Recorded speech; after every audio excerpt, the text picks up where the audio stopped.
Hi there, Family Tree Magazine friends. This is Ron Tanner, and I work for FamilySearch.org, and I'm responsible for the website.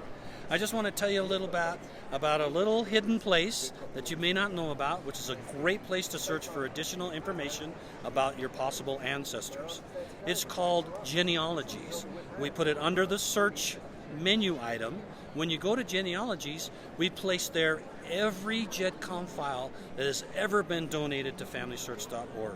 Millions upon millions of names. We're still getting well over 1 million donations into the Genealogy section every week. And it's also a great place to put your research.